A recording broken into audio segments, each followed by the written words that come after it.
So hi guys, welcome back to one more video of Indian polity. आज इस video में हम बात करेंगे चार्टर एक्ट ऑफ 1833 और चार्टर एक्ट ऑफ 1853 के बारे में। लास्ट वीडियो तक हम चार्टर एक्ट ऑफ 1813 तक हम कवर कर चुके हैं। तो इस चार्टर एक्ट ऑफ 1833 को as written here Saint Helena act भी कहा जाता है। क्यों ऐसा कहा जाता है, इसको जानने के लिए हमें थोड़ा बैकग्राउंड फिर से देखना पड़ेगा। तो हमने लास्ट वीडियो में बैकग्राउंड में देखा था कि यूरोप में नेपोलियन बोनापार्ट राइज कर गए थे और उन्होंने ब्रिटेन के ऊपर इकोनॉमिक ब्लॉकेट लगा दिए थे। तो 1815 में क्या होता है, जो नेपोलियन है वो हार जाते हैं और उनको सेंट हेलेना आइलैंड पे आइसोलेट कर दिया जाता है। जो आइलैंड किसके अंडर था? ईस्ट इंडिया कंपनी के। ब्रिटिश गवर्नमेंट ने ईस्ट इंडिया कंपनी को वहां पर परमिशन दे रखी थी कि वहां पर आप जब ट्रेवल करते हो तो वहां पर रुक सकते हो। तो उसके बाद जब नेपोलियन बोनापार्ट हारे तो उनको वहां पर आइसोलेट कर दिया गया और उसके बाद इस एक्ट के अंडर जो सेंट हेलेना आइलैंड था उसको वापस ले लिया गया ईस्ट इंडिया कंपनी से। इसीलिए इस एक्ट को क्या कहा जाता है? सेंट हेलेना एक्ट कहा जाता है। ये आपको याद रखना है, कहीं भी आपको पूछ सकते हैं, एमसीक्यूज में भी पूछ सकते हैं।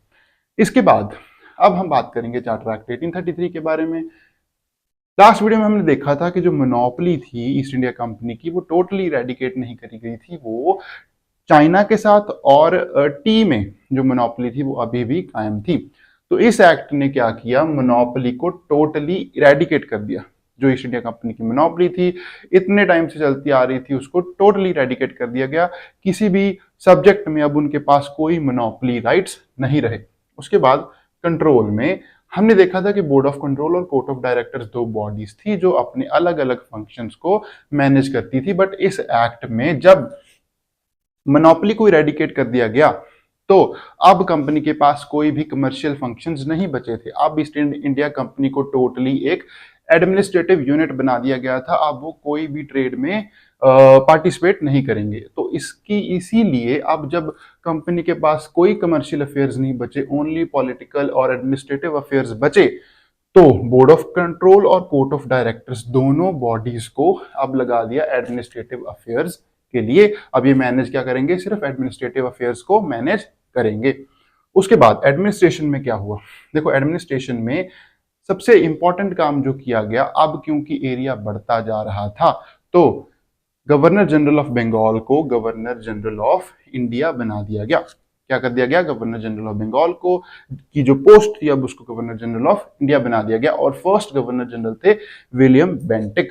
विलियम बेंटिक अपने सोशल रिफॉर्म्स, अपने एजुकेशनल रिफॉर्म्स के लिए जाने जाते हैं। स्पेशली उन्होंने सती प्रोहिबिशन के लिए एक्ट पास किया था, इसीलिए विलियम बेंटिक बहुत इंपॉर्टेंट पर्सन हो जाते हैं। और एक फैक्ट और जो आपको याद रखना है वो ये है कि जो last governor general of Bengal थे और जो first governor general of India थे वो एक सेम पर्सन था, उसका नाम विलियम बेंटिक है।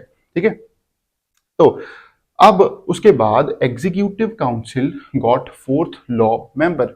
जो एग्जीक्यूटिव काउंसिल थी, जो हमने देखा था कि 3 मेंबर थी, पहले क्या हुआ था उसमें 3 मेंबर की, जब हमने पढ़ा था पिट्स इंडिया एक्ट उसमें 4th मेंबर को हटा दिया गया था तो 3 मेंबर्स रह गए थे। तो अब 4th मेंबर को दोबारा ऐड किया गया एज अ लॉ मेंबर, क्योंकि अब काम बढ़ते जा रहे थे। तो लॉ रिगार्डिंग एडवाइस देने के लिए एक टेम्परेरी मेंबर को ऐड करा गया। मतलब टेम्परेरी से मतलब कि इसके पास वोटिंग राइट्स नहीं थे, ये परमानेंट मेंबर नहीं था, इसके पास वोटिंग राइट्स नहीं थे, ये वोट नहीं कर सकता था। इसीलिए executive council got 4th law member, that was not permanent. उसके बाद पर what is the name of that 4th law member, वो आपको कमेंट में बताना है। उसके बाद लेजिस्लेचर। लेजिस्लेचर में सेंट्रल और प्रोविंशियल लेवल पर क्या चेंज हुआ? देखो, सेंट्रल लेवल पर तो जो गवर्नर जनरल एंड काउंसिल है वही वर्क करेगी, जो हमारी एग्जीक्यूशन कर रही है, जो एग्जीक्यूट कर रही है वही क्या कर रही है? लेजिस्लेशन भी कर रही है, governor general and council. But अब क्या है, जो गवर्नर जनरल एंड काउंसिल जो भी पॉलिसीज, जो भी लॉज बनाएंगे उसको पहले क्या कहा जाता था? रेगुलेशंस कहा जाता था। इस एक्ट के बाद अब उसको क्या कहा जाएगा? एक्ट्स कहा जाएगा। क्या कहा जाएगा? एक्ट्स कहा जाएगा। ओके, उसके बाद प्रोविंशियल लेवल पर जो हमारी प्रोविंसेस हैं जैसे कि बॉम्बे, मद्रास, अब उनके जो लेजिस्लेशन के उनके पास राइट्स थे उनको अबॉलिश कर दिया गया। They were deprived of their legislation rights, उन legislation powers is the appropriate word. क्योंकि अब उनकी जो लेजिस्लेचर थी उनको उसको अबॉलिश कर दिया गया था। सिर्फ सेंट्रल लेवल पर जो गवर्नर जनरल और उसकी काउंसिल है, सिर्फ वही एक्ट्स को बनाएंगे सेंट्रल लेवल पर। तो सेंट्रलाइजेशन कर दी गई, ठीक है। जो फेडरल सिस्टम था उसको खत्म कर दिया गया, सेंट्रलाइजेशन कर दी गई। प्रोविंस के पास जो पावर्स थी उसको वापस ले लिया गया। ओके, तो ये था सारा एक्ट। और लास्ट में आपको ये बात याद रखनी है कि चार्टर एक्ट, जो हर चार्टर एक्ट है, जितने भी हमने पढ़े हैं अभी तक, 2 ही पढ़े हैं, तो ये जो चार्टर एक्ट्स थे ये हर 20 ईयर्स के बाद इनको दोबारा अपडेट किया जाता था। तो चार्टर एक्ट जो 1833 है, इसको फिर दोबारा अपडेट किया जाएगा 1853 में। So this was all about Charter Act of 1833. So now let's talk about last act, Charter Act of 1853. Charter act of 1853 बहुत ही इंपॉर्टेंट एक्ट था बहुत सारी चीजों के कारण, ठीक है। तो स्टार्ट करते हैं। सबसे पहले कंट्रोल किसके पास था? कोर्ट ऑफ डायरेक्टर्स जो थे उन्हीं के पास, और जो बोर्ड ऑफ कंट्रोल है उन्हीं के पास ही कंट्रोल है। बट अब क्या हुआ, कोर्ट ऑफ डायरेक्टर्स के जो मेंबर्स थे वो 24 ना रहकर 18 कर दिए गए थे, और उसमें से भी 6 जो है वो क्राउन सिलेक्ट करेगा, ठीक है। एक तो ये चेंज है। उसके बाद it could create new provinces. Now we know कि जो गवर्नर जनरल ऑफ इंडिया हैं वो कौन बने थे?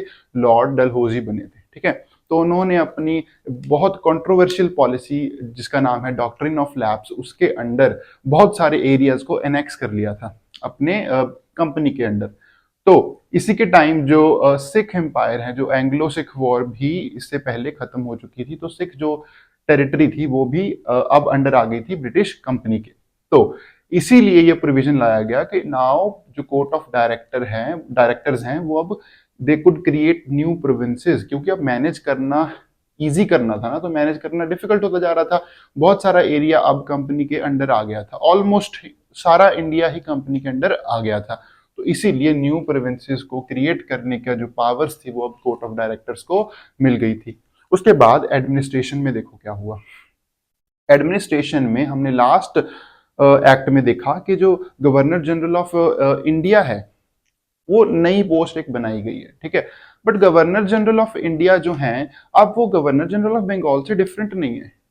एक ही पर्सन है जो गवर्नर जनरल ऑफ बंगाल भी है, जो गवर्नर जनरल ऑफ इंडिया भी है, क्योंकि बंगाल एक प्रोविंस है, सेंट्रलाइज्ड पावर है, तो प्रोविंस को भी मैनेज कर रहा है एक पर्सन, और वो सेंट्रल लेवल पे भी मैनेज कर रहा है। तो ये डिफिकल्ट हो रहा था, इससे बंगाल की एडमिनिस्ट्रेशन डिफिकल्ट हो रही थी, बंगाल की जो सिचुएशन है वो खराब हो गई थी। तो इसीलिए क्या किया गया कि बंगाल को एक सेपरेट पर्सन दे दिया गया मैनेज करने के लिए, जिसका नाम था गवर्नर जनरल ऑफ बंगाल। तो जब गवर्नर जनरल ऑफ इंडिया है, अगर इसको कंक्लूड करें तो उसके अंडर बंगाल आ गया जो सेपरेट पर्सन मैनेज करेगा। फिर बॉम्बे, मद्रास और एक न्यू प्रोविंस जो विलियम बेंटिक के टाइम के दौरान बनी, जिसका नाम है आगरा, वो भी अब बन गई थी। तो 4 provinces governor general of India manage कर रहे हैं, और ये जो 4 प्रोविंसेस है ये इनके अंडर है, बट इनके अलग अलग पर्सन हैं जो इनको प्रोविंस के लेवल पे मैनेज कर रहे हैं, ठीक है। तो आई होप यू अंडरस्टूड। उसके बाद 4th law member got voting right. जो हमने देखा था कि जो 4th मेंबर ऐड किया गया था लॉ मेंबर, अब उसको वोटिंग राइट दे दिए गए थे। पहले हमने देखा था कि उसके पास वोटिंग राइट्स नहीं थे। ओके, लेजिस्लेचर में देखो क्या किया गया। Most important provision of charter act 1853। तो देखो क्या किया गया, separation of power between executive and legislature. देखो ध्यान से समझो इसको, बहुत इंपॉर्टेंट है कि सबसे पहले जो एग्जीक्यूटिव बॉडी थी वही लेजिस्लेशन भी कर रही थी। दोबारा, जो एग्जीक्यूटिव बॉडी थी वही लेजिस्लेशन भी कर रही थी सेंट्रल लेवल पर। देयर वाज नोबडी जो उनको अकाउंटेबल ठहरा सके। देखो आज हमारी लोकसभा की अगर बात करें तो उसमें ऑपोजिशन होती है, ओके, जो लेजिस्लेचर का ही पार्ट है। तो वो ऑपोजिशन अगर एग्जीक्यूटिव है, अगर वो कोई गलत काम करेगी तो उनको अकाउंटेबल ठहरा सकते हैं। बट यहाँ पे इससे पहले कुछ भी ऐसा नहीं था, क्योंकि सेम ही पर्सन लॉ मेकिंग कर रहे थे, सेम ही पर्सन उसको एग्जीक्यूट कर रहे थे। तो अकाउंटेबल वो खुद को अकाउंटेबल थोड़ा ठहराएंगे। इसीलिए ये इंपॉर्टेंट होता है separation of power between executive and legislature. तो अब क्या किया गया, लेजिस्लेचर में कुछ और बंदे ऐड किए गए जो एग्जीक्यूशन नहीं करेंगे, जो सिर्फ लॉ मेकिंग करेंगे। देखो कैसे, 6 new members were added. 6 new members were added. ये कैसे काम करेंगे, ये एज अ ऑपोजिशन काम करेंगे। अगर एग्जीक्यूटिव बॉडी है जो वो कोई गलत काम कर रही है और अगर अच्छे से काम नहीं कर रही है तो ओके। तो देखो कौन कौन थे। एक था रेगुलर जज ऑफ सुप्रीम कोर्ट, फिर है chief justice of supreme court, फिर है 4 मेंबर्स फ्रॉम प्रोविंसेस। कौन से प्रोविंस, बंगाल, बॉम्बे, मद्रास, आगरा। इनमें से लोकल पीपल आएंगे 4 और 2 ये हैं, तो 6 टोटल ये हो गए जो न्यू मेंबर्स हैं। और 6 मेंबर्स ऑलरेडी जो एग्जीक्यूटिव काउंसिल में हैं उनका उनके बारे में बात करी जा रही है। तो 6 और 6 12, दोबारा 6 न्यू मेंबर्स ऐड किए गए। 6 मेंबर जो ऑलरेडी एग्जिस्टिंग है, जो पहले ही लॉ मेकिंग कर रहे थे, जो executive council, governor general of India और एक कमांडर इन चीफ। ओके, तो ये हो गए टोटल 12 मेंबर। ओके, तो यहां से स्टार्ट होती है हमारी separation of power between executive and legislature. देखो इसमें अब एक और गलती कर दी इन्होंने क्या किया कि अब जो लेजिस्लेचर है उसमें जुडिशरी को ऐड कर दिया। तो यहां तो सेपरेशन ऑफ पावर हो गई, बट जुडिशरी और एग्जीक्यूटिव में अब सेपरेशन ऑफ पावर नहीं रही। अगर कोई प्रॉब्लम है, इंटरप्रिटेशन करनी है, तो वो इंटरप्रिटेशन भी कौन करेगा, यही यही लोग करेंगे ना, रेगुलर जज और chief justice of supreme court. और यही लोग अब यहाँ पे लॉ मेकिंग भी कर रहे हैं। तो यहाँ पे फिर जो ओवरलैप ऑफ पावर हो गया, ठीक है। तो ये भी एक प्रॉब्लम है जो आगे जाके देखेंगे हम कि सुधारी जाएगी कि नहीं। उसके बाद है अदर्स। अदर्स में क्या है, अदर्स में 2 पॉइंट है। एक तो ये है कि इंपॉर्टेंट पॉइंट कि जो ओपन सर्विस है, ओपन कंपटीशन है, सॉरी, ओपन कंपटीशन स्टार्ट किया गया फॉर इंडियंस कि अगर आपने सिविल सर्विस में पार्टिसिपेट करना है तो आपको एक एग्जाम देना होगा। तो इंडियंस भी इससे पहले नहीं कर सकते थे, अब इंडियंस भी वो एग्जाम दे के पार्ट बन सकते हैं किसका, सिविल ऑफिसर्स बन सकते हैं, मतलब सिविल सर्विस का पार्ट बन सकते हैं। तो एक तो ये पॉइंट। दूसरा पॉइंट अदर्स में ये है कि चार्टर एक्ट जब भी आता था तो उसमें आता था कि 20 ईयर्स में इसको अपडेट किया जाएगा, बट इसमें ऐसा कोई भी प्रोविजन नहीं था, इसमें कोई टाइम लिमिट नहीं दी गई थी। इसका मतलब अब कभी भी कुछ हॉरिफिक हो सकता था। ओके, सो ये था चार्टर एक्ट ऑफ 1853। अब जाते जाते एक बार हम कंक्लूड करें कि इस एक्ट की क्या इंपॉर्टेंस थी, क्योंकि इंपॉर्टेंट एक्ट है तो इसकी इंपॉर्टेंस क्या है, ठीक है। तो इसमें एक तो इंपॉर्टेंस ये है कि separation of powers between executive and legislature, and second importance is कि इसमें सबसे पहली बार ओपन कंपटीशन किया गया फॉर सिविल सर्विस, जिसमें इंडियन पार्टिसिपेट अब कर पाएंगे। 2 इंपॉर्टेंस हैं, बहुत इंपॉर्टेंट है, इसीलिए एक्ट भी बहुत इंपॉर्टेंट हो जाता है। आपको बहुत अच्छे से करना है चार्टर एक्ट 1853। तो थैंक यू सो मच।